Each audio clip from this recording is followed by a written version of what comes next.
Welcome back to the 10th floor. It's me, Matt.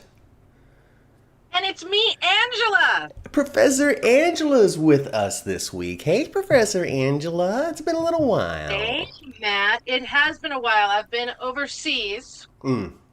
Mm-hmm. working on an advanced degree to Ah. learn, to be able to bring you guys more. Oh, that's wonderful. That's wonderful. Some Yes. sort of some sort of special college overseas, Yeah, something like, yeah, special soap opera college. and one of the usual GH hunts.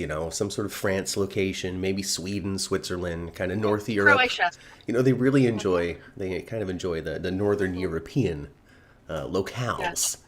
We've even Yes. visited Greenland. I'm sure everybody remembers Hmm. Greenland. Ah, my gosh, what such fun memories. Yeah. Such strange timing. Yeah. A deadly virus to kill everybody. Well, nothing like a deadly virus that could kill everybody to bring everyone together. Do you have any idea why they? Hey, get on into the elevator, Kelly and Janet and Keita and Matt and Bob and Jeannie and everybody else hanging out in the chat. Say hello. Get in the elevator. We're talking. We're chilling. It is a light week of General Hospital. There was only 2 episodes, so we're just gonna jabber on. Yes. Do you have any insight as to why they dropped the original, the seeming original plot line with Victor when it came to? He's like, oh, it's so hot. I just can't believe how hot it is all the time. I think I'm going to need to freeze the world like my brother did. Well, I mean, his thing with that, with it being hot, they didn't really drop it. It was just that he didn't want to freeze the world. He wanted to kill everybody off. His virus was to kill off 80% of the population, and his reasoning for doing it was that people were causing climate change. Ah, so it was all That's connected in what the they had grand said. scheme of Right, global warming. exactly. Okay, so Right. it was His my brother own wanted leap. to It save was the my own world. He leap. wanted to save it Fair enough, fair by enough. killing everybody. Gotcha, His gotcha. brother, yeah, he was an altruist villain. Hey, recently actually, now that we're kind of on the old time Cassadine topics, the actor who played Tony Cassadine was his name. He passed Mm-hmm. away within the last couple of weeks, right? So Yep. he was big in the original Cassadine Ice Princess story. Big, he was Okay, little. okay. Tony wasn't a huge part, but yes, he was He part of played it. a part. Yes. He played a part. From my understanding, he was the first Cassadine to come Yes. into town, kind of the catalyst to bring Mikos in, the Mhm. super villain, the Bond villain that was Mikos. Yes. The Bond villain that was Nikos. Yes. I thought that was the secondary plan, says Matt, to freeze everything. Liz even saw snow for a moment. Yes. Yeah, because he had the Ice Princess machine, and that Hmm. was, yeah, because remember they had that old ass They computer, sure did. and Laura Laura had had to to, remember the chemical composition of whatever the hell it yes, was. Curtis was for the, there. yeah, yeah. I loved it. I loved it. Mhm. Honestly, even though not everybody who went on that adventure belonged on that adventure, I still appreciated the fact that they took them. I thought that everybody who went there belonged. That I loved the entire thing, and I will fight anybody who said that Drew didn't do anything to save Liesel. I will. I think I that will he played a fight you. part. He was a commando Well, I out mean, there. He shot a he gun. was holding, Victor was holding his gun on Holly and had Liesel. Hmm. The reason that changed was because Drew came up behind him, and Liesel fell and got knocked out because of Victor, not Drew. G.I. Drew. Exactly. Oh man, that was the character. That was the. I mean, no, no. Let me take that back. For Cameron Matheson, this is the character. Oh my God, how could anybody? This is literally, and people come at me all you want. I loved Billy Miller. He was a great actor. Hmm. This is the He most was. interesting Drew has ever been the entire time the character has been on canvas. And I'm counting Billy Miller. Hey, it's a completely different Character take. has never been this interesting. There's no doubt that it's a totally different take on the character. I still think I feel it's completely justified in I do line too. with because I always go back to Frank and Drew when Drew Hmm. was downloaded in his brain and how selfish and mean he was. And even with the goofy, like, because there are times Drew can be really goofy and everything, Hmm. and people get pissed about that. He's a game show host. When Jake Doe was Jake Doe, before he was told he was Jason, which is when he became broody, Hmm. Hmm. he listened to Taylor Swift and called her T Swift. He ate Go-Gurt. He ate all of Liz's Go-Gurt. He was a goofy. He played, food fights with the kids. Oh my God, my t-shirt is on backwards. My God, what is wrong with me in my life? My t-shirt is on backwards. I am 51 years old and I don't know how to dress myself. Hey, Anyway, I didn't notice. uh, I felt it because I put my hand up. It's all good. It's okay. Anyway. It's okay. It's okay. We're busy. You were busy out there studying, broadening your knowledge, Yes. writing for Yeah. Parade magazine. Let's not forget that. Oh my God, it's been crazy. Yeah. What's been the most fun thing for you to have written for Parade so far? Honestly, the most fun thing is actually something I'm working on right now. Mm-hmm. I am writing an article about the songs that Stevie Nicks and Lindsey Buckingham wrote about each other. Okay. Back. Oh. And that one is a lot of fun for me because they fought via song lyric. Oh, that's really cool. That's really kind And I of. love that. It's like a rap battle, but in a completely different genre. Exactly. And so I saw a meme once that said Taylor Swift writes songs about her ex-boyfriend. Stevie Nicks wrote songs about her ex-boyfriend and made him play guitar while she sang them. Okay. All right. Well, stay tuned for that, folks. Continue to visit Parade Yeah, magazine. so that one's a lot of fun. Parade.com, I think it is, and search for Angela's articles. Yes. Try to subscribe And my somehow. spoiler ones will be coming out in the next couple, in the next 24 hours. And that's so. very exciting. That's very exciting. Well, hey, there's a lot of hellos in the chat. Susan says hello, Angela and Matt. Hello from Stephanie, Jeannie, Bob. I mean, everybody's saying hello. They're happy to see you. They're happy. Lots of Fangelas out there. And I am happy to be seen. Oh, that's great. That's great. If there's one thing I like to do, it's talk General Hospital. And which is why I knew that you would hop on this opportunity to kind of stand in for Ma. We're Absolutely. we're trying to I can't realign. be as nice as she is. It's just not in my DNA. No, it's but okay. yes, It's okay. Let's be mean. I have it in me. I could be mean. I just hold it back. yeah, because you don't want your mother scolding you on the podcast. Oh my gosh, especially if I'm accidentally mean to somebody in the chat. Ugh. Oh God, you'd never. Oh. Oh well, I mean, once, and I'm still very sorry, Sindus. I'm very, very sorry. I remember your name. That's how bad I feel. Matt Kreider in the chat. Hey, Matt says, I hate Drew, but yes, Frank and Drew was a sign of future events. Yes. And that was, that was the Drew that they took out of OG Drew's head. Yeah. That's a pre-car accident, pre-Jason Exactly. confusion. Exactly. And that's why I also go back to Jake Doe, because that was he had nothing. He was like a clean slate kind of at that point. I love it. Jason stuff hadn't. So that was part of a natural. So if we can have a fun time painting this from the writer's perspective, the layered character that is Drew. We have blank slate Drew. His natural inclination is this guy, the one that he was when he came back to the Quartermains, because you know what? F all that stuff, man. But then when you add on his baggage of being separated from the Qs, his jealousy to Jason, seeing the pictures in the newspaper and the magazine, being thrown down the stairs by Franco, his trouble in the army, hiding a million, all of this stuff made him into the ass that we know today. Not only that, he is a Quartermain, and it's genetic. Right now, Drew is the perfect hybrid of Tracy, Edward, and AJ. Because AJ had that jealousy of Jason. You could call him the golden child or golden boy. Yeah.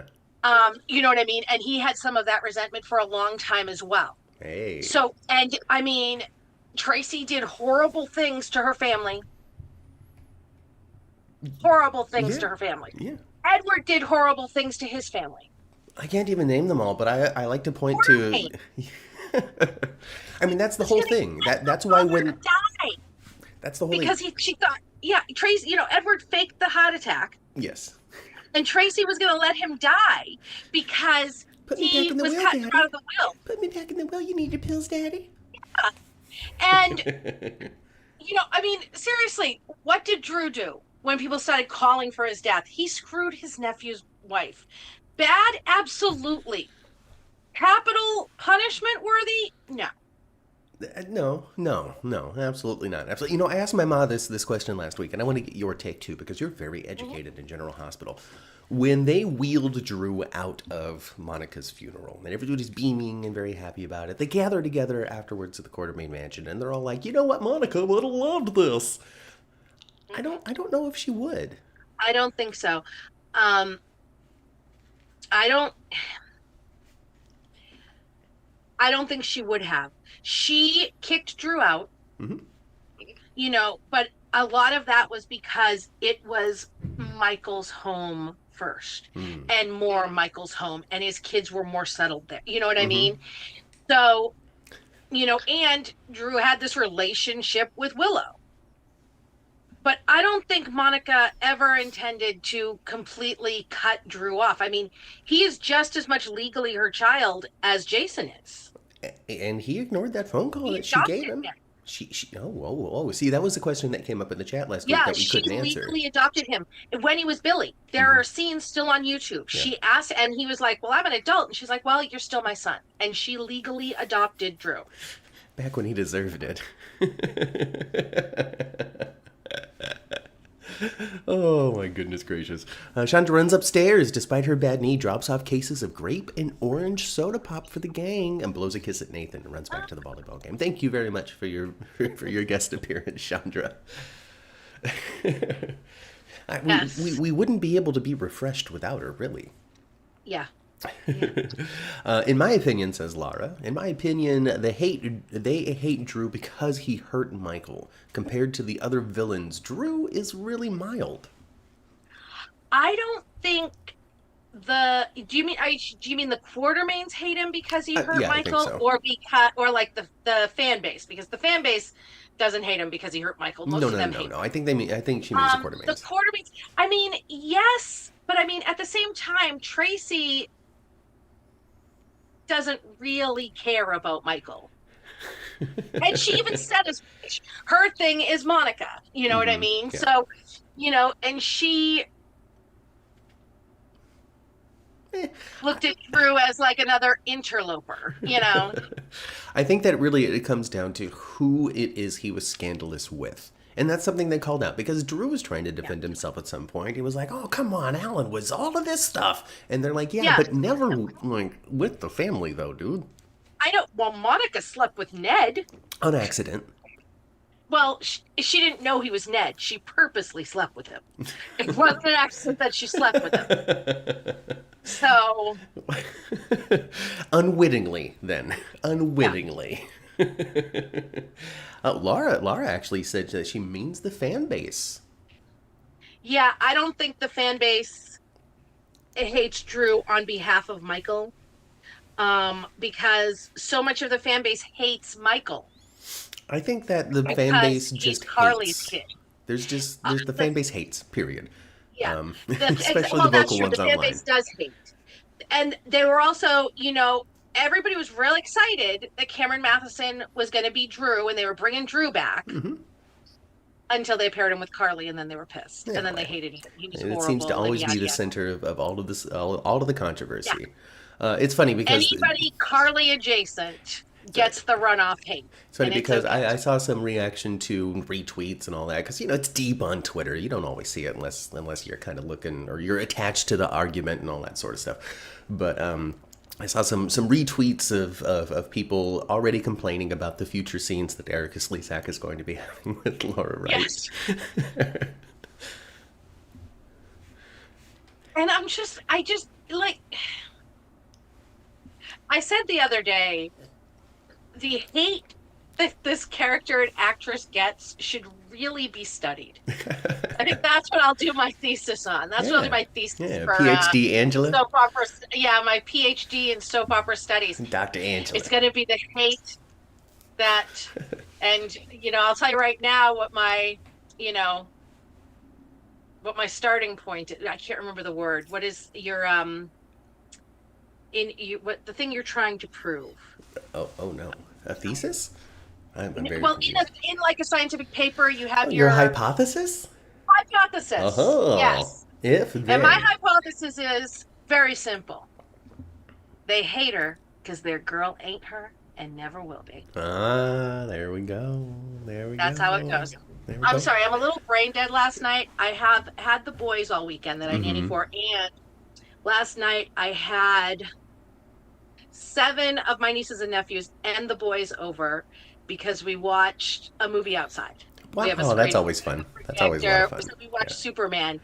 And one of my sisters had to work, so I had her 3 boys, and then my sister-in-law and my other sister took a couple of the girls to go see the Taylor Swift thing. Mm-hmm. Okay. So I had I had the teenage boys and the little kids. And yeah, All we put a right. bunch of It's a good blankets, time. sleeping bags, comforters. I got a bunch of movie theater Oh, candy that's and super fun.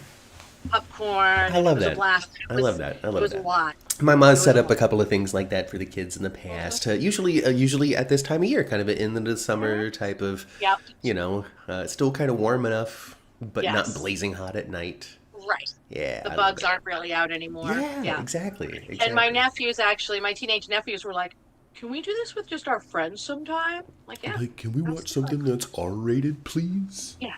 Well, they watched the new Superman. Yeah, yeah. They did the new Superman. So yeah. So we're gonna Light fare, light fun. Go check it I out was if the you cool enjoy just aunt a little. last night. Yeah. I was the cool auntie, but I'm very, very tired Oh, because it well, I was a lot. appreciate you giving the little energy that you have Of to us course. today. And Jeannie Of says course. that Erica's only on for a short time. Most fans loved One Life to Live. It's totally true. And here's how I see it, really. Like, even with the Sonny scenes that happened this week, were they necessary? No. Did they push anything? Not really. Why did they happen? Because Erica Slezak's on the show, and Maurice Bernard is also a daytime legend. Well, I agree with that also, but honestly, for her to get another perspective on Tracy, Mm-hmm.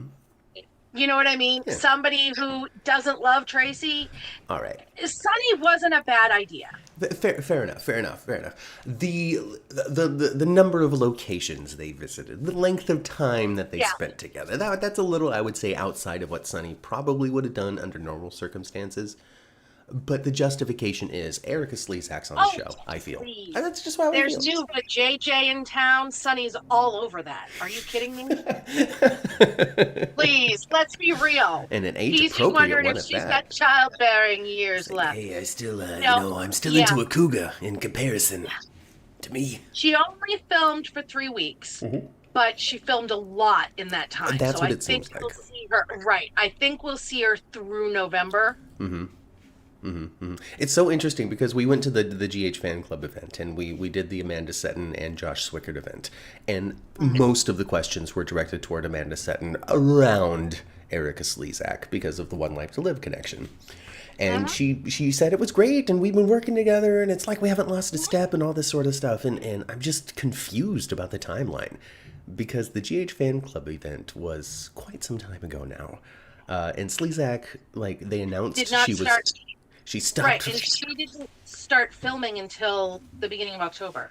Yeah, so Or the there, beginning of September. so I'm Yeah. wondering. Yeah, the beginning of September. So then the timeline would prove that Setton was playing it up. Yes. She was playing it up. Well, that's right because she was But she was. she had been on set for fittings and stuff like that. Okay, So, so they maybe had interacted and said hello yes. again and given each other a high Yeah. five. But yeah, so they were directed on that, and Setton was actually surprised that we knew that Erica Slezak was coming to the show, and she was really trying to suss out how much detail we knew. Yeah. So she didn't know she didn't know how far to go. And I helped. I just yelled. We know she's coming, but we don't know who she is. Well, I do have a little bit of a spoiler about her, but I know that you don't really do spoilers on your show. So if you don't want me to tell them, they this is what can we'll tune do. into mine tomorrow night. Okay, so this is what we can do. This is what we can do for a teaser spoiler of what it's like for those who watch Suds Media. I'm going to allow the chat. If you want a spoiler, put a 1. If you don't want a spoiler, put a 2 in the chat. And we'll get back to it here in a moment. Yes. So I like Ronnie Bard. I really, there's, of course, everybody's out there, not everybody, but there's going to be people out there whining and complaining. And so we're just going to Yes. ignore that and Would talk they about be what the we enjoy. fandom if they didn't whine Right. and complain? So we're going to ignore that and just press on as if they don't exist and talk about how much we enjoy it. I think that the concept of Ronnie Bard is very interesting. I think that it's 100% a reaction to losing the character of Monica Quartermain, and Yep. totally okay with that, especially when we see what the story is. Well, here's my thing. I'm of two minds about this. I'm a little upset that they gave Monica an actual long lost, or when Tracy said that she knew who she was because she had Monica investigated, that part bothered me. I wish she had been somebody that if they were really going to make her really give Monica a sister, I wish they had done it with somebody that nobody knew about, because it was very integral to Monica's character that she had no family, none. And she actually had a long lost cousin show up in town like in the 80s. And it was said on screen, this was her only blood relative that she had ever known about. So, I mean, I know it's a soap and they retcon, but it just seems like something that they shouldn't have retconned without her there to play that story out. At the same time, Jane Elliott is the one. This isn't a spoiler. This is just behind the scenes information. Jane Elliott's the one who came up with this story and went to Frank and said, this is my suggestion, and you should bring Erica Slezak on to play it. Oh wow, this is her whole brainchild. So the fact that it's Jane Elliott makes me go, this is going to be really damn good. All right, forgiven for the concept. I'm on board. I'm ready to see it unfold. All right, so the chat has overwhelmingly given a 1, with 1 and 2. So if you're not interested, take your headphones off, plug your ears here for the next minute. And it's just a real little itty bitty spoiler. And honestly, it's probably one that people can figure out, considering the fact that we know she's not staying. All right, let's do it. She's a grifter. This is all a grift. Yeah. I have a feeling that it's going to end up, then this is just my spec. I have a feeling that it's going to end up that she's not actually Ronnie Bard. That she's pretending to be Ronnie Bard and working with Martin to screw over Tracy. Yeah. It's going to turn out to be something like that. But and either the actual Ronnie Bard is dead or whatever. But yeah, she's a grift. It's totally a grift. So. All right. Yeah. All right. Well, leaving that behind so we don't repeat it again for those who tuned out. Yes.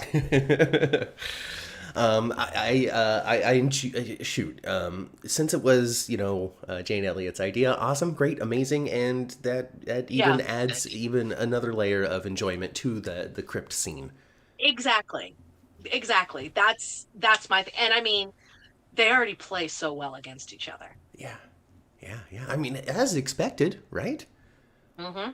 Daytime royalty, both of them. Totally. I am very limited in my experience with One Life to Live. I was a child, mostly when it was on, and just not paying attention to that many hours of soaps. Yeah, I mean, I wasn't, General Hospital was the only ABC soap I watched religiously. I caught All My Children here and there. I caught One Life to Live here and there. And I always read Soap Opera Digest cover to cover. So I knew their written down storyline stuff because they would have the weekly recap and the previews. So I knew all of that stuff. I never really seriously watched either of them. My mother watched One Life to Live pretty religiously. She was a huge Todd fan. Huge Todd fan. So it was on a lot. I just didn't pay tons and tons of attention. Yeah. I totally understand that too. I was vaguely familiar with the characters and the family names and the faces of the actors who were most prominent on the show, but I really couldn't tell you any stories. Todd, Blair, and Star are probably the ones that might stand out the most in my memory, but also I, have, always, I've gone back a million times to watch like fabulous big scenes that have, scenes big and clips reveals or big, what I mean. Yeah. Erica Slezak is such a legend. That's why there's such glee surrounding her being cast on GH, says East Coaster. Yep. I would dislike it. It would just... Oh, Kaiwan, sorry. Her and Dorian for a minute. Just revisiting her and Dorian. Just the memories of those cat fights. Yeah. Matt Kreider did the same as you. Read Soap Opera Digest cover to cover. I think a lot of people... My mom had a subscription. That thing used to come to our door. Oh, yeah, so did I. We had, my mother had a subscription, and we would fight over if she was out and I got it first. She'd be like, I pay for it, I have dibs. And I'm like... But you're not here. Exactly, right? The one rule is that I wasn't allowed to cut any pictures out of it before she read it. I would flip through it, and I would read the comings and goings every week, just to see if I recognized a character name or an actor or something. And Yep. I would maybe catch. I wouldn't read any of like the actor was dressed like, or my favorite pasta dish is. Like I would skip all of that stuff as a kid. I didn't care. Yeah. But I would every once in a while read an article about a character from All My Children that I remember enjoying. Like, oh, we're talking about Bianca this weekend, and I'm like, oh, I'll read this thing about Bianca. You know. Yeah. Oh gosh, oh goodness, didn't really come to truly appreciate the storytelling of soaps until I was an adult. It really was that last year of All My Children, sincerely, because I had moved out of the house, I was on my own, I hadn't been watching soaps, I was watching wrestling and doing my thing, and then All My Children was being canceled. They were gonna have those last 12 months, and I'm like, Yep. you know what? This show meant a lot to me as a little kid. Let me give it its last Yep. year, and plus, it'll be neat to come home from work and just turn this thing on the DVR, watch yesterday's episode after work today. I will never forget the feeling of my mother letting me out of school early because Days of Our Lives was going to be really, really good. Never forget. You know, you want me to release you? Because I would call her at lunch every day just to say hi, and she'd go, "Do you have any tests this afternoon? Do you want me to dismiss you? Because Days is going to be really, really good." I'd be like, "I'm There's this new man in town. His name is Victor." No, I'm not that old. Yeah. But yeah, so Oh my gosh. Oh, think about it. She's a 6-time Daytime Emmy Award winner. She's the only woman to win in the lead actress category. I don't understand how that sentence makes any sense, East Coaster. I gotta be honest. The only woman to win in the lead actress category. What could East Coaster actually have meant by that? yeah, What is the I typo? think that's something else. Yeah, the typo. Yeah. The typo's there somewhere. I'm not sure. I never knew Monica adopted Drew, said Bob Berry. So, I mean, so it's really, really, really, so sincerely, in our minds and our memories, because Drew is so radically different now than how he was being played by Billy Miller, who we also associate with Drew. It's kind of hard to think of them as the same lifetime, the same character. What's really funny is that I've heard people say that about like a lot of characters and stuff like that. See, I guess maybe because I'm a Carly fan, and there's been 4 of them. Yeah. You know what I mean? It's a little easier for me to, you know what I mean? Yeah. Because, I get it. you know. I get it. But GH is the show that does not shy away from new actor, new take, new actor, new possibilities, new actor, new personality, potentially. Yeah. The ties are still there. We've seen it with Nina. You know, I mean, they have not changed any sort of connection that she has with Nathan. Even though these are the first time she's been complimented across the entire podcasting spectrum. Cynthia knocked it out of the park. But I mean, Cynthia's Cynthia, an amazing actor. You know, Cynthia Watros is. I mean, she's always been one of my favorites. Yeah. Like really. She's absolutely phenomenal. And I've been on I've kind of been on Nina's side for a lot of things too during these stories. I think people are awfully mean to her. I think that she genuinely tries. She's just bad at it. She actually has agreed to be on our podcast-a-thon. Ooh. So we're just trying to work it. We got to work it out with GHPR to make sure. That's really awesome. That's really awesome. Actors, but yeah, Vinny saw her at that Samantha's Friends event and asked her, and she said yes. So. Hey, and he probably brought a business card, something that we don't do, and probably should, because we're always like, hey, we have a podcast. Remember us with your memory. We're doing it for Samantha's Friends, so the tie-in is very, very obvious. You see, because what I was trying to do, and I haven't been able to get really any responses for it. I wanted to do a Days-a-thon, you know, because there's no Day of Days this week. We're doing the 60th anniversary. I wanted to do like, you know, a 3 or 4 hour period of broadcasting on YouTube and see if I can get a handful of people to come hang out for half an hour. Yeah. But getting attention is hard when we're not connected to Samantha's Friends or Parade Magazine. Oh. Yeah. So we'll see. Hey, but you know, watch the podcast-a-thon that's coming up on the Suds News thing, because we'll participate this time. You guys it's are gonna be part of it. So we tried to last time, but the November 8th and 9th. The appointment structure for last year's podcast-a-thon was a little bit difficult for me to grasp and understand when I was supposed to be on, so we missed it. Oh, I actually did 3 hours by myself in the middle of the night because one co-host left because they were really tired, and the other co-host who was supposed to take over for them overslept their alarm. So I riffed for like 3 hours alone in the middle of the night. I'm like, chat, ask, and there were people there. I'm like, ask me questions, otherwise I'm going to start singing. And I'm good at it. I am a good singer, but you might not want my version of the entire the entire score of Hamilton. Well, I'll have to get permission from the person on the other side of the door and see if I could do like an 11 p.m. Pacific time to 1 a.m. Pacific time thing, which covers the deep early morning of the East Coast. Yes. Well, we're starting it a little later because we're starting at this time at 3 p.m. Eastern time. Before we had started it earlier. And this is a fundraiser for Samantha's Friends, which is a charity for animals that is connected to a lot of daytime stars are connected to this charity. Yes. Is how all that works they out. Train. They fund training for service animals for veterans and fund rehoming service animals when they're no longer needed by their people because it's very hard to rehome them.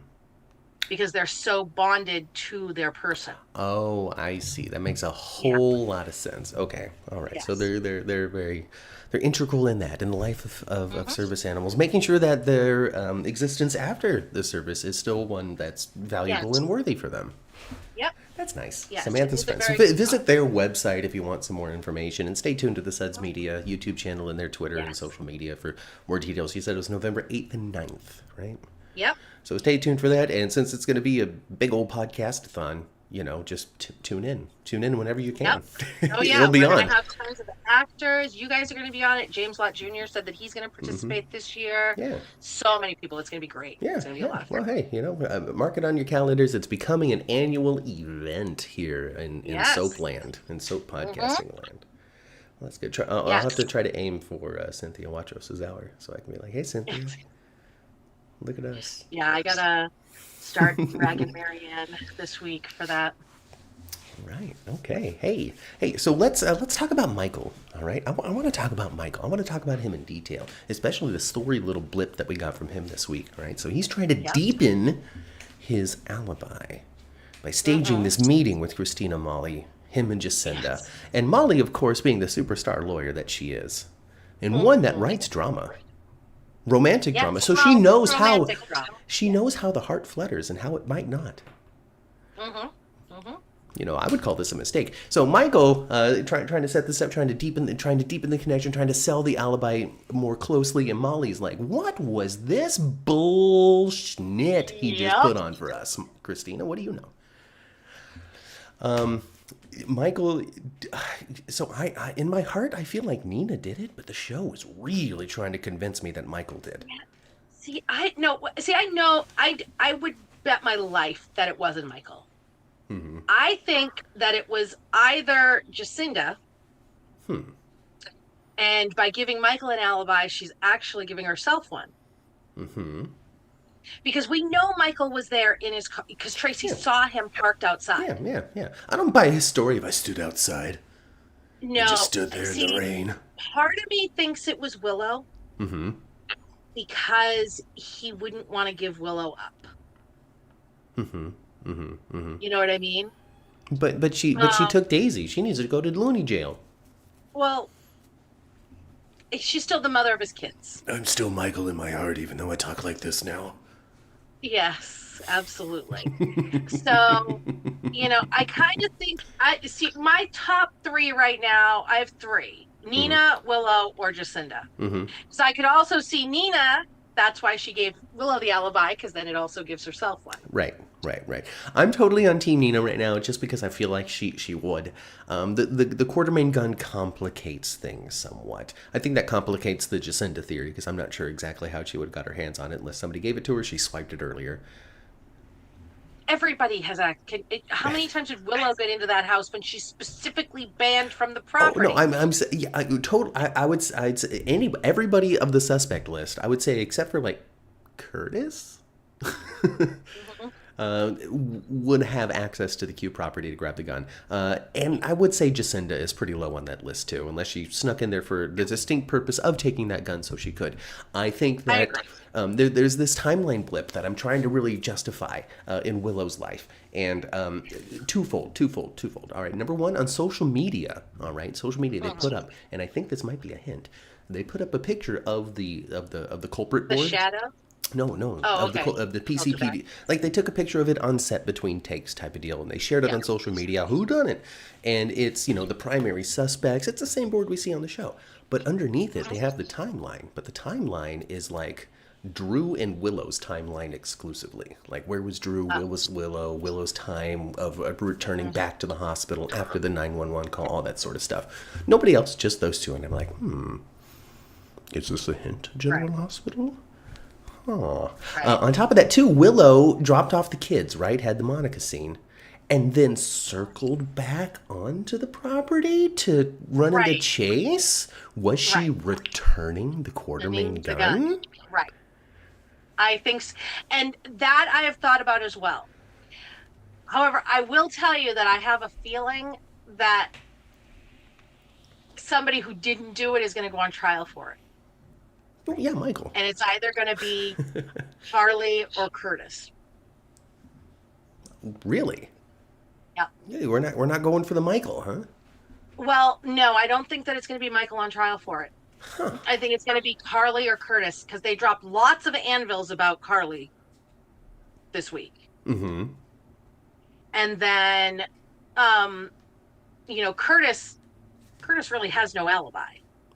No, none whatsoever. But he's such a Right. champion of truth that if I was the PCPD, of course, I'd still be investigating him. But from my audience seat perspective, since he is so about telling the truth at all times, and the Right. fact that he's told the truth, like the fact that he's told that he has no alibi, to Right. me is I think it's going to be Carly. I do. And the main the reason is meltdown. Oh God. because November is going to be very Carly heavy. November is Laura Wright's 20th anniversary. Oh. And it is going to be very Carly heavy. Like, very Carly heavy. Everybody gear up. I mean, they're setting it up that, she's going to find out about Joss and she's going to have all these people to confront. And I'm pretty sure my spec also is that it's going to be Britt that tells her. I think it's gonna be Britt that In tells one her. of those, because Britt, okay, so my read on Britt right now is that she has turned up the Brit meter to protect these people from something. I'll tell you why I don't agree with that. Yeah. Because I've heard that theory too. Mm-hmm. Do you remember when she woke up in the room at Bobby's and was complaining and bitching and walking around the room complaining? She was alone. Uh-huh. So she was being a bitch even while by herself. Well, she was just complaining about this shitty room. And it's not a shitty room. She was pissed that he didn't put her up at like a fancy ass hotel or at the mansion. The window didn't work, and there wasn't a private bathroom. Well, I would say those are two things to be like, what the heck? the window was fine. And for somebody who doesn't have any damn money, Well, this is new for her. She's what I'm got to saying is adjust. that, and I mean, she was, and if she was trying to protect those people, why'd she go to Port Charles and stay there? That's true. I like And well because she's a character on Bitch TV. to- We she was a can't. bitch to Lulu about Rocco. I the like first time. so somebody did a deep dive into that, and I kind of like where their head was at. Now, here's the thing, though: General Hospital doesn't think as deeply as some of these speculations on motivations. Let's Right. just be real about that. So No, I fuck did no. like somebody's deep dive into it. Well, she was really mean to Lulu about Rocco because she wants to ensure that Rocco stays away from her dynamic with whatever the f is going on because she cares about the kid. And while I don't disagree with that, I mean, I would agree with that, except for the fact that, and I understand she had gotten the medication, Mhm. but she knew whoever she was working for was out there anyway. even before she got the medication. She knew that they were out there. She wasn't trying to hide where she was. And she had just been downstairs telling Rocco that she would love to get to know him. And she was a bitch to Lulu about Rocco before she got the medication. It's all true. It is all very true. I don't know who C is. They want us to think it's Cesar Faison, but it's not. I know. I don't think so either. And one, she called him father. Why would he sign it C? C. Yeah, I think I remember you tweeting something or saying something about that before. Yeah. Here, Britt knows what's up with Nathan. Says East Coaster. I totally think so too. Yeah. I don't know if it's Cesar in a mask. I don't know if he's just a bad guy now, has been brainwashed. I don't know if he's got a microchip of somebody else's memories. I don't know what's going on with Nathan. I will say though, I have not seen a bunch of Nathan Pavey. Ryan Pavey. Yeah, I always call him Nathan. I haven't seen much of him because when I started to get back into General Hospital, they shot and killed him. So I remember kind of like this boyish next door guy who constly shoved his hands in his pockets. Very, very good guy. Yeah, and he was a very, very good guy.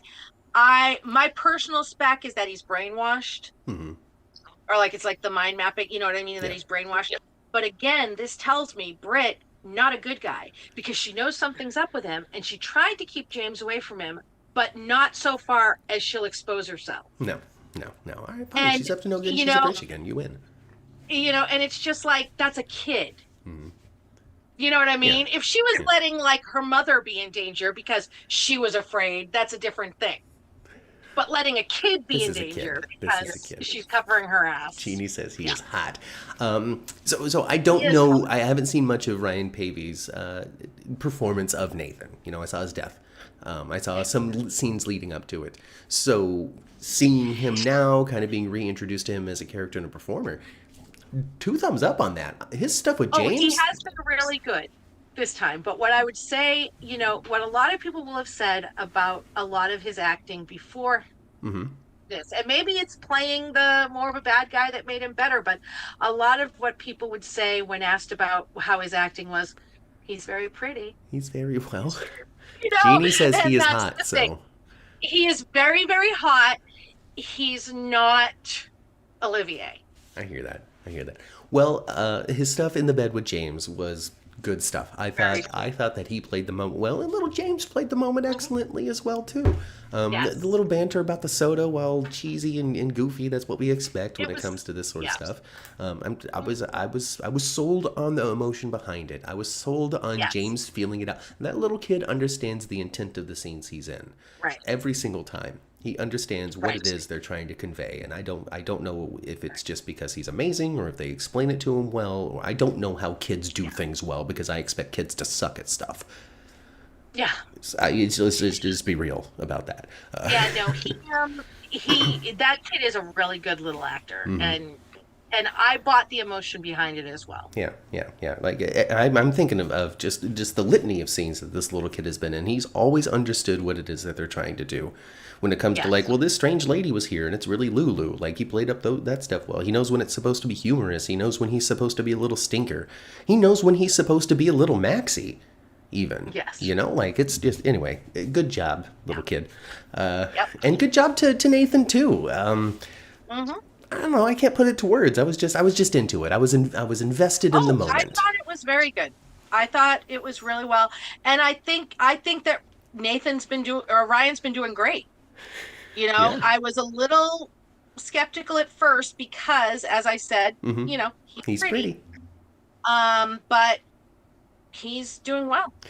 East Coaster says that Josh Swickard was brought on after Pavey left to fill the hot quotient. Yeah.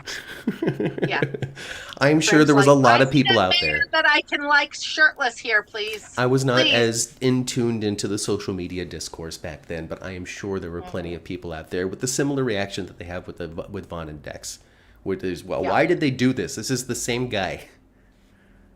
And I'm with it too.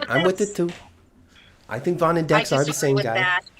I remember the rumor and the innuendos as to why Dex had to leave the show. We didn't discuss them on here on this broadcast and shouldn't. But what clearly they could have kept him because this whole Vaughn thing would have been a million times better if he was Dex. Absolutely. Just the pull of not doing it while you're on assignment together, and then you wind up doing it, and then he finds out, and then Brennan finds out, and now we're separated. But separated Yes. because Dex has been anyway. I talked about it a couple of weeks ago on this I very am podcast. a massive Joss and Dex fan. I still am, but I'm also enjoying Josh and Vaughn because that's what we have, and I love Joss and Vaughn's a hottie and yes, whatever. Yeah, and very much like Ma and I, we take what we get and we react to what we got. We're not making it; we're watching it. It's Exactly. our duty to like it. Yep. Oh my gosh. So Britt wasn't drawing on a salary or her work at the Five Poppies? Liesl called it out because she had asked Nina for money, and Liesl goes, of course, because when you're under investigation by the WSB, they freeze all your assets, don't they, Britta? Because Liesl knows. Yeah. And I think that Liesl's POV and perspective on this thing has been so fun. Oh, I have loved it. Because, I mean, honestly, if there was going to be a mother who was going to be pissed that her kid came back from the dead and hadn't got it, it would be Liesl. It'd be Liesl. It's been so good. I've loved We it. cannot forget that for the majority of their relationship, it has been contentious slapfest type mother and daughter. This whole I love you thing dying in my arms was like when Kelly T-Bode was like, I want to come back to the show and be nicer. And so they wrote a nicer Brit. It was kind of a short period of time for this character's life. So kind of back to normal form now. Yes, exactly. Oh, gosh. East Coaster says that Frank Valentini understands the demographic. Women predominantly watch soaps and they want to see hot guys.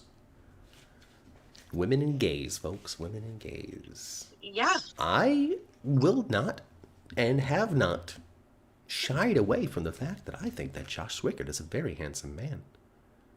Yes. I thought he was the most handsome man on the show for a long time. Yeah. That's just my opinion. You can have yours. My mama really likes Jason. Yeah, see, Steve is, I mean, he's getting older. And he went through one of those getting older men phases where he was really not attractive anymore, but I think he's coming out of that and now aging a little better. So You it's know what like I'm talking about? it's like old guy preteen years. I get it. You know what I'm talking about, everybody. right? You have two awkward stages in your life as you grow into your next look. From child to teen, you have that transition where everybody just looks like a butt. And then, when you get older, you have that crossover from being like, wow, you're getting older to look at you striking old man. Right, exactly. Yes. And he is at the beginning of starting to look better as an older man. See, and then there are other actors out there like Rick Hurst, who was off. Who are like Sean Connery. But There was no transition that we saw. They were just instantly hotter the older they got. Well, hey, okay, so Rick got out of the bed, folks. I don't know if you saw this. Matt Kreider says Spinelli is more his type, and you know what? Spinelli checks the box for a lot of people out there, let me tell you. He really does. He does. Hey, I know he does. There's somebody for everybody. Not my cup of tea, but hey, that's what makes the world go round, right? I mean, they're like, so it's funny. As my mother used to say, there's an ass for every seat. There sure is. I remember growing up with my little sister, and my little sister is straight, and so she was attracted to guys, and she was predominant. I can't say predominantly, but if there was kind of a goofy white guy, she was into him. I like a lot of goofy white guys. He just doesn't do it for me. I get it. Totally understandable. Totally understandable. Oh gosh, Maxie likes him. And here's the thing. I know that Spinelli is not the most prominent character on General Hospital, but we have an opportunity right here and right now because he has a lot of longevity with the show, and he's got a deep connection. I would say the potential for a deep connection with someone like Felicia. With Maxie not available, Spinelli and Felicia could and should be at the top of this Nathan thing. Oh, okay, I thought you were going to suggest an affair with them. Oh I'm God, like, no, that's weird. Felicia's cheated on Mac way too often. Oh no, no, no, no, no! I would never suggest that. Mac and Felicia have gone through it enough. I think Yeah. they have found their center of gravity with one another. And I am Hmm. always there's always this point of time with a long term soap couple where they just stop. Exactly. Yeah. Well, I mean, Laura Wright's been talking about it a lot. She has her Sacred Space. Um, so it's a like a $5 a month subscription on her Uh huh. Instagram. She goes live every night, Yeah. and she doesn't usually talk a whole lot about GH, but every once in a great while she will. And she obviously gets a lot of questions about Jason and Carly. Right. And she said, she's like, yeah, they're endgame, but they cannot put them together until they're ready for them to just be them together, Mm-hmm. because they're not a couple that they can go back and forth on with having them cheat and break up and get back together. It's just they have to wait until they're no longer wanting to pair them with anybody else. Yeah. When they're ready to do that with them, then Which was a we pull couple the of years trigger. ago. Hey, I've been ready for a long ass time, Well, but they got all the way married before. I know, I know. With All real, right, real genuine love, all of that. I know. Yeah. Don't. Yeah. Why do they hurt me? Yes, I know. Because It's they like the like Red you. Sox. They like Jason and Carly and the Red Sox just break my heart. Break my heart all the time. I'm hoping the whole thing with Nathan ends with the Maxie and Spinelli wedding, says Matt. I think that there's a good chance that it will, and I have a feeling that we're gonna see Nathan and Lulu together before Maxie gets back. Nathan and Lulu, and then I also heard some rumblings out there in soap chatter land about the potential of a Dante and Brooklyn pit stop Yeah, before anything else, which is I a think, and bummer because I like Chase. I know, but I think they're shaking up that middle group. Hmm. And this again is my speculation, and I've had this speculation for a long time, that this whole thing with Geo was going to lead to Brooklyn and Dante getting closer. Chase was going to hate it, and Chase and Willow are going to end up back Ugh, together for a week. But ugh. the thing is that the route for couples will be Brooklyn and Chase, Dante and Lulu, and sadly, I think Michael and Willow. I'm not a huge fan of Michael and Willow. I think they're too boring I together. think Michael and Willow under Chad Duell and Caitlin McMullen is something that's a little easier to swallow and get behind because they're both kind of paced. Um, Right. Well, that's what I'm saying, is that they're too boring. That's the whole thing. And I mean, and while Drew is the most interesting he's ever been, so is Willow. hmm So is Will. Yeah. I see this Rory. I don't know who to pair the Rory Gibson Michael with. Everybody wants Well, him with everybody. I don't know if you know this or not, but he is doing an event with Sophia in a couple months. I think next month. They Oh, just do they have announced it. plans then now to bring Sophia Matson back in then? Yeah. Well, I mean, I've always thought that her exit was temporary, I mean, but yeah. the door was wide open. Yes. Like even more widely open than Chad Duell. Like the whole Chad Duell, we're Mhm. leaving it open for Chad was just lip service, so the fans weren't like, "Why'd you fire Chad?" Well, no, it wasn't even that. Chad, I actually interviewed Chad Oh, on Friday yeah. night, and we talked for an hour, and it was Wow. fabulous. And he made it very clear that it was 100% his decision to leave. Oh, yeah, totally, totally. I totally And recognize not, and understand that, you but know, but the facts of the yeah. reality of a situation don't always matter. Uh, Oh, yeah. Oh, I know. Believe me, I know. Milk toast. There you go, Matt. Matt Kreider says milk Yeah. toast. Yeah, yeah. That's what it But is. if they bring Sophia back, I could also see them doing a long-term triangle with Willow, Michael, and Sasha. Cody's just flapping in the wind, man. No, Cody's going to be with Molly. Yeah, he is. Yeah, he They're going is. to It's do, gonna be super cute. I really liked Cody and Lulu as well, but I also liked Cody and Molly. So I was like, I don't know. I'd take either of them, I but like I'm Cody and fine. Molly. I think I think Cody and Molly need each other Hmm. for their characters. Yes. You know. So And I'm with it. I'm for it. I would like to see it. I think that Josh Kelly has a certain charm that he plays pretty yes. much with everybody. Right. So I'm totally into it. And also, you know, a number of months ago, Josh Kelly was removed from contract, and people were speculating. And it's like we haven't seen more Cody since. We have his episode because again, it was his choice because as he said, he has other projects that he's doing with his girlfriend and he wanted to go recurring, so Frank let him. Yeah. You know, it's not 99% of the time there's not an evil conspiracy going on at General Hospital, guys. But the cutthroat politics that exists backstage, Angela, you see, it forces people off the show when they want to stay. I really need to just stay away from that because if I talk about what I know. I know. I'm just teasing. I'm teasing. To follow the controversy on social media, folks, that's all I'll say. And I'm just saying, all I'm going to say about it is that there is way more to the story than a certain gentleman is saying. And the reason he's being so vague is he doesn't want the whole story coming out. Well, Josh Kelly That's needs a all story, we'll say says about East that. Coaster. Yes. I think that the Cody character is perfectly placed on the show right now. He is there in the stable. Okay, let me. I'm putting the phrases together. I'm putting the sentence together, and it's this: Outback. Outback showed up at the Q property, into the barn, and into the stable. Everybody comes through, and now Cody's involvement in this and his personality and his advice and his bond with everybody is breaking down walls between Gio and Emma, opening the door for people to come to the Q that's where he is. But the thing is, well, that people have to remember, because Josh asked to go recurring, that makes it a little bit problematic for them to give him a big story.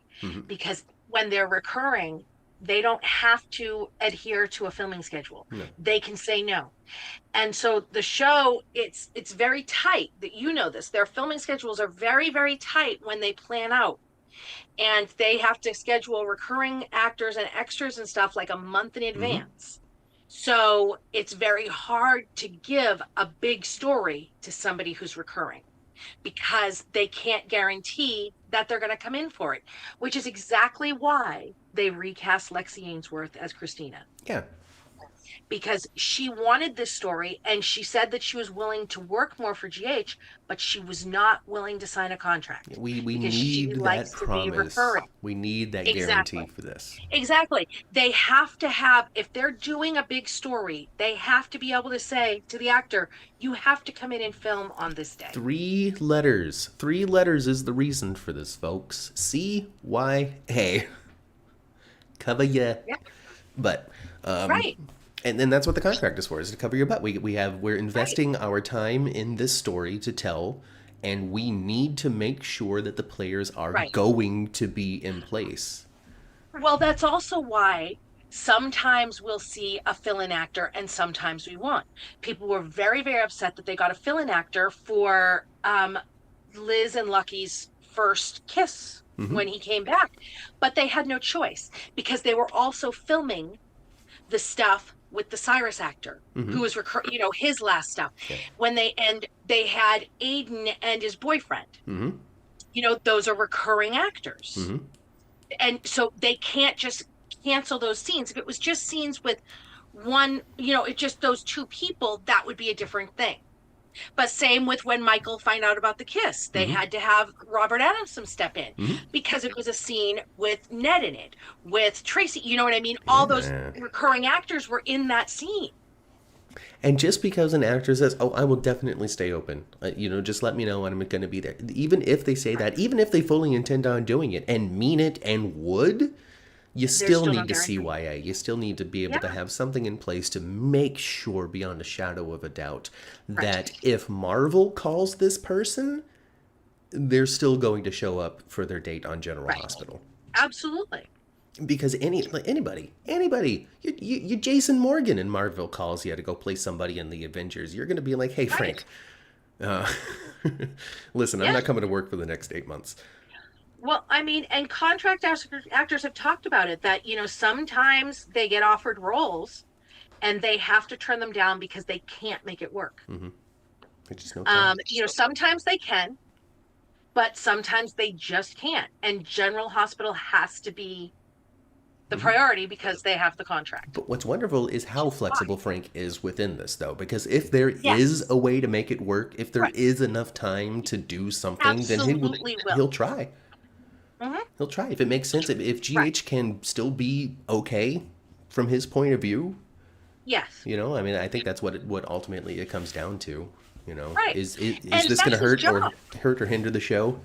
And yeah, Right. it's totally his job. And that is his job. His job is to make sure that General Hospital has what it needs and can be CMS. made under budget.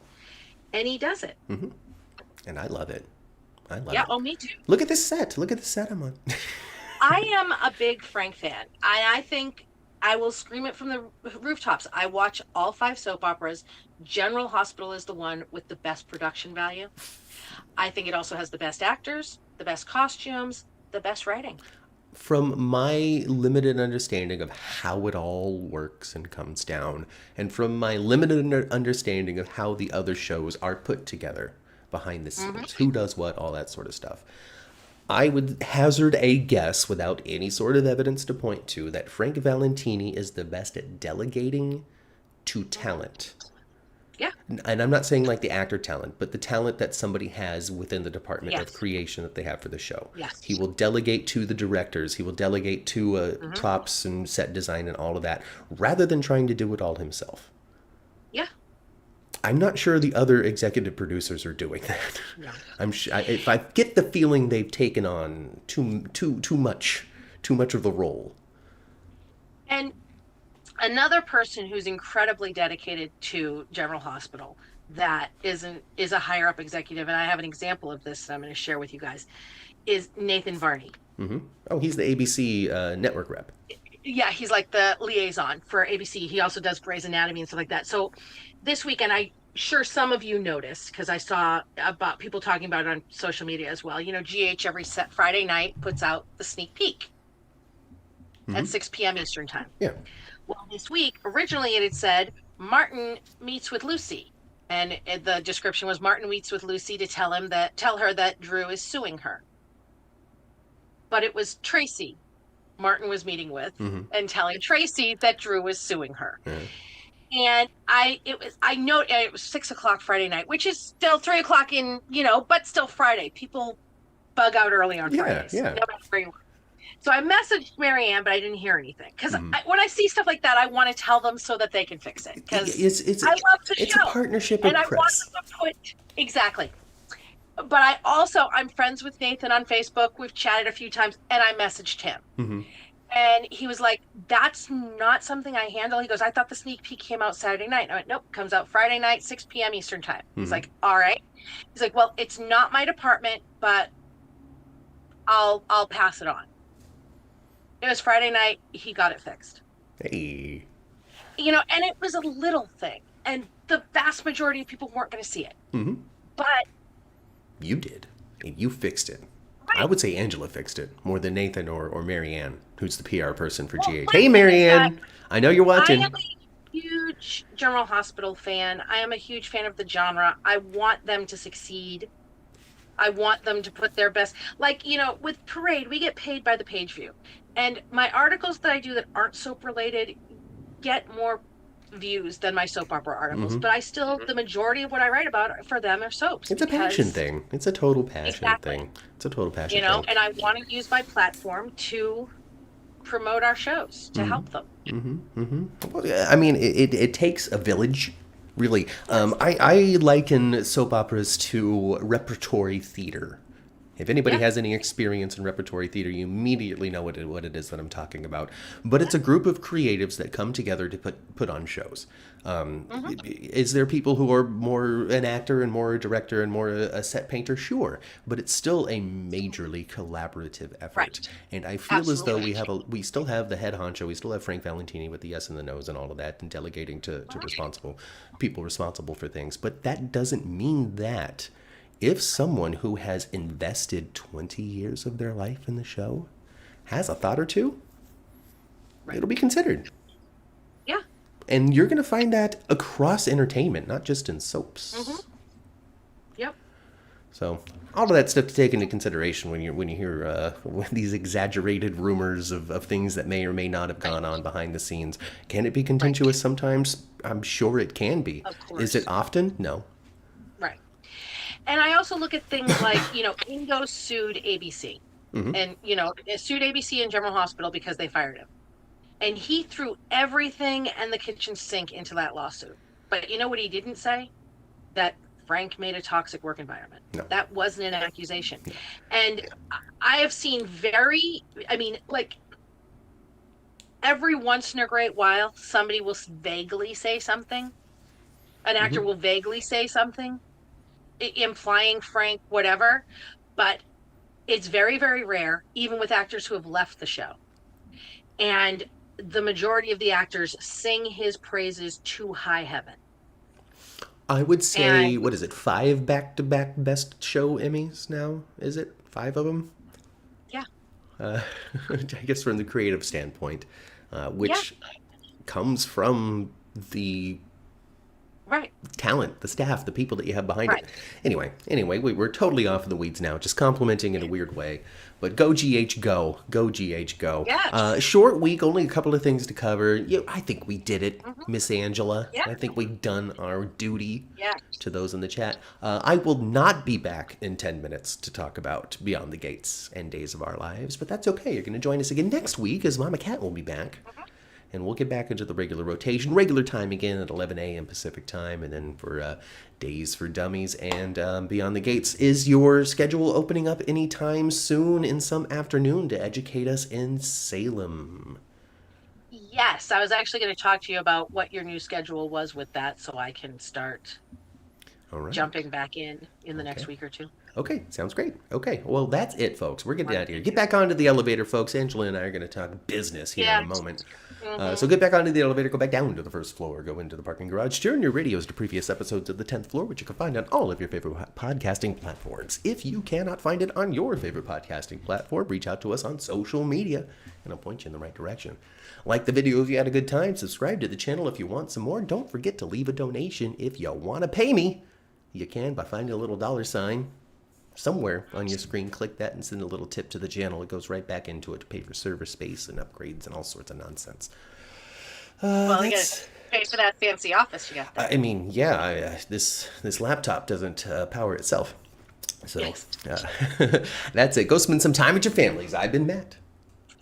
I've been Angela. And filling in for Kat. Yes. And we'll catch you next week right back here on the 10th floor. Goodbye, everybody.